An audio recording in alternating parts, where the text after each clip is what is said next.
Assalamualaikum warahmatullahi wabarakatuh. Perkenalkan, kami dari kelompok 6 akan membahas tentang potensi dan prospek pengembangan susu di Indonesia. Sebelumnya, perkenalkan nama saya Fazila Diani Lolohita, NIM J1309211045. Perkenalkan, nama saya Bima Adi Setia, NIM 130-9211038. Perkenalkan, nama saya Benar Muhammad Asariksa dengan NIM J13092111042. Perkenalkan, nama saya Herana Saputra dengan NIM J13092111023. Perkenalkan, nama saya Naila Mutia dengan NIM J13092111051. Jenis-jenis susu. 1. Susu sapi disebut darah putih bagi tubuh karena mengandung banyak vitamin dan berbagai macam asam amino yang baik bagi kesehatan tubuh.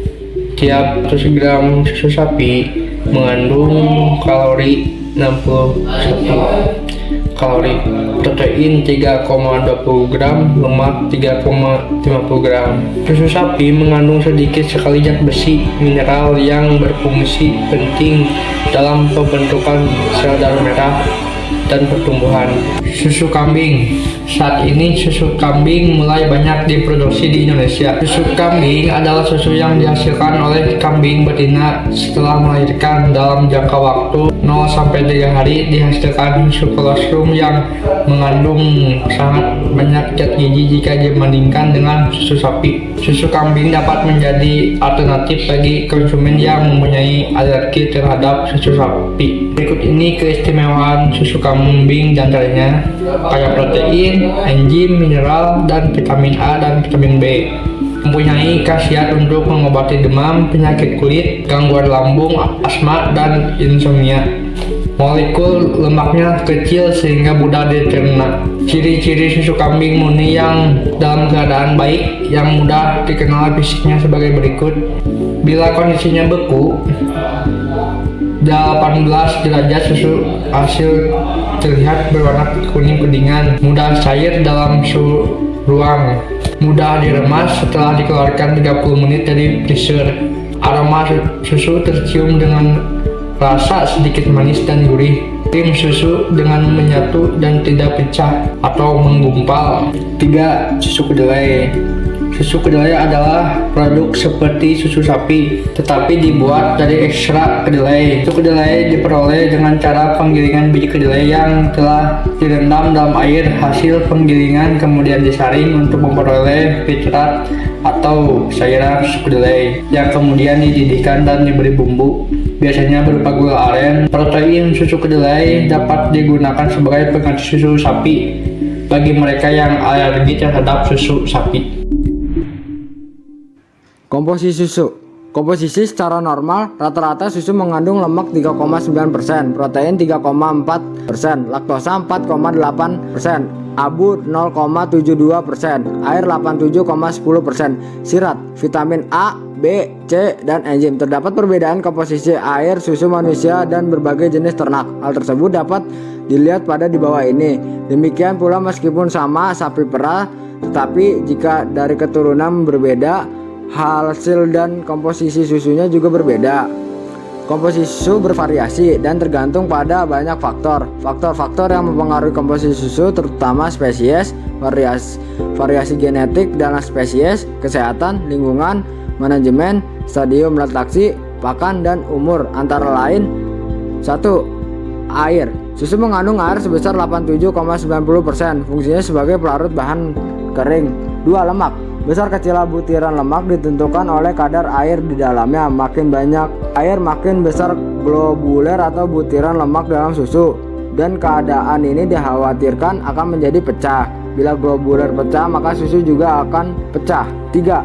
Protein. Protein rata-rata dalam susu sebesar 3,20 terdiri dari 2,70% kaseian atau bahan keju. 4. Laktosa. Kadar laktosa dalam susu dapat dirusak oleh beberapa jenis kuman pembentuk asam susu. Pemberian laktosa pada susu dapat menyebabkan mudarat atau gangguan perut bagi yang tidak tahan terhadap laktosa. 5. Vitamin dan enzim. Bila susu dipanaskan, dipasteurisasi atau sterilisasi, maka 10-30% vitamin B1 akan hilang dan vitamin C akan hilang sebesar 20-60%. Syarat umum susu yang baik. Saat masih berada dalam keranjang susu, susu dinyatakan steril. Namun, apabila sudah terkena udara, susu sudah tidak bisa dijamin kesterilannya. Syarat susu yang baik meliputi banyak faktor, seperti warna, rasa, bau, berat jenis, kekentalan, titik beku, titik didih, dan tingkat keasaman. Warna susu yang normal biasanya putih, kebiruan, hingga kuning keemasan. Rasa susu sedikit manis dan asin atau gurih, karena adanya kandungan gula laktosa dan garam mineral di susu. Bau susu umumnya sedap, namun mudah untuk berubah.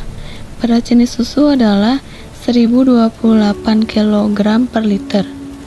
Titik beku susu di Indonesia adalah min 0,520 derajat Celcius, sedangkan titik didihnya adalah 100,16 derajat Celcius. Potensi susu. Dijen Peternakan Departemen Pertanian mengatakan peningkatan produksi susu yang signifikan hanya terjadi pada tahun 2003 dan 2006.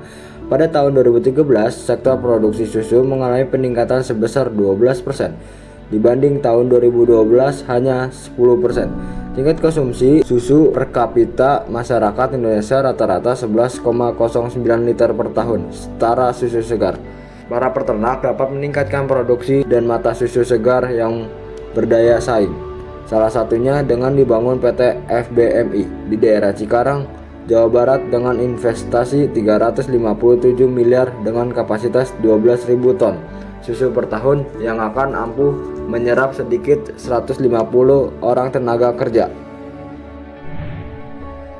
Yang pertama, susu pasteurisasi. Susu pasteurisasi adalah susu yang dipanaskan untuk mencegah kerusakan karena mikroorganisme dan enzim.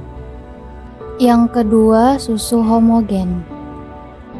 Susu homogen adalah susu yang telah diproses untuk memecah butiran lemak sehingga setelah 48 penyimpanan pada suhu 10-15 derajat tidak terjadi pemisahan kering pada susu.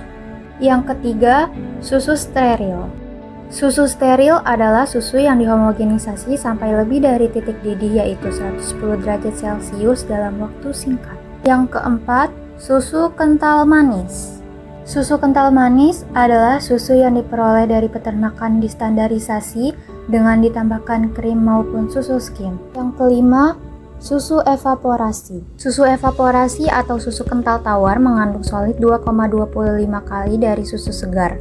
Cara pembuatannya hampir sama dengan susu kental manis, hanya saja tidak ditambahkan gula. Yang keenam, yogurt. Yogurt adalah produk susu yang dibuat dengan cara fermentasi, dibantu dengan bakteri Lactobacillus bulgaricus dan Streptococcus thermophilus. Yang ketujuh, kefir. Kefir merupakan produk olahan susu yang hampir mirip dengan yogurt, tetapi proses fermentasinya menggunakan bakteri Streptococcus lactis, Lactobacillus bulgaricus, dan ditambah khamir atau ragi untuk memfermentasi laktosa. Yang kedelapan, keju. Keju dibuat dari dadi susu yang dipisahkan, diperoleh dengan pengumpulan bagian casein atau endapan protein dari susu dan susu skim. Manfaat susu. Manfaat susu antara lain: 1. Susu mengandung potasium. 2. Menetralisir racun seperti logam, timah, dan kadmium. 3. Kandungan tirasinnya dapat mendorong hormon kegembiraan. 4. Kandungan yodiumnya dapat meningkatkan keefisiensian kerja otak besar. 5. Zat besi, tembaga, dan vitamin A di susu mempunyai fungsi mempertahankan kulit agar tetap bersinar. Berikut merupakan beberapa strategi pengembangan persusuan nasional guna menghasilkan produk susu untuk memenuhi standar konsumsi susu masyarakat Indonesia. 1. Peningkatan populasi sapi perah. 2. Fasilitas kebutuhan lahan. Yang ketiga, kemudahan investasi industri persusuan.